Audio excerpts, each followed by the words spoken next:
আজকে Sunday special breakfast হচ্ছে cheesy Maggi, আর তার উপর থেকে রয়েছে হচ্ছে ডিমের পোচ।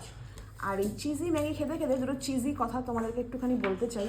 সেটা হচ্ছে ফেসবুকে অনেক সময় দেখি ভিডিও পোস্ট করা হয়েছে যেখানে রয়েছে কেউ হয়তো কাকে ধরে মারছে বা কেউ নির্যাতিত হচ্ছে বা এমন কিছু ঘটছে, সেখানে সে ক্যামেরাটা ধরে ভিডিওটা না করে বরঞ্চ তাকে গিয়ে সাহায্য করলে মনে হয় বেশি ভালো হয়। এরকম কিছু জিনিস দেখি।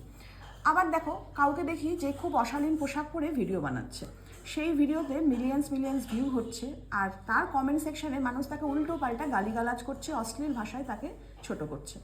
ভালো কথা, অশ্লীল পোশাক পরাটা জানি খুবই খারাপজনক, একটা সমাজে আমরা একটা খারাপ বার্তা দিচ্ছি, কিন্তু একটু ভেবে দেখো তো, যারা এই ভিডিওটা দেখে তার থেকেও খারাপ অশ্লীল মন্তব্য করছে, তারাও কি সমাজের একই রকমভাবে সম্মানযোগ্য ব্যক্তি?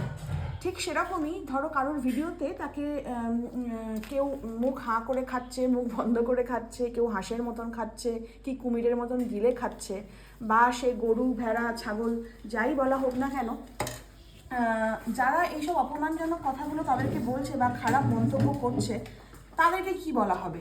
কাউকে ছোট করতে গিয়ে বা গায়ের জ্বালানো মেটাতে গিয়ে যদি মানুষ নিজেকেই সেই পর্যায়ে নামিয়ে নিয়ে আসে, তাহলে তো আর ওপরের দিকে আঙুল তুলে তার কোনো লাভ নেই, কারণ বাকি চারটে আঙুল নিজেদের দিকেই রয়েছে।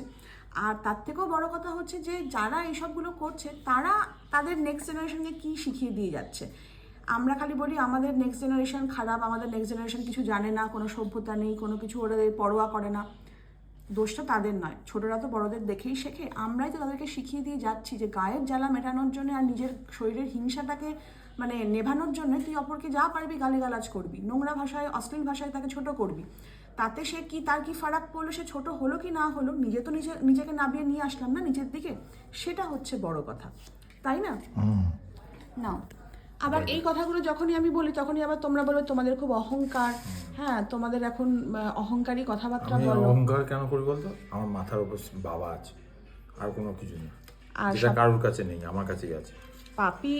পাপি তাপি লোকেদের হোক বা সভ্য ভদ্র সমাজের ভালো লোকই হোক, সবাই কিন্তু এই সারাদিন পরিশ্রম করে খেটে খায় একটাই কারণে, এই খাবার খাওয়াটার জন্যে।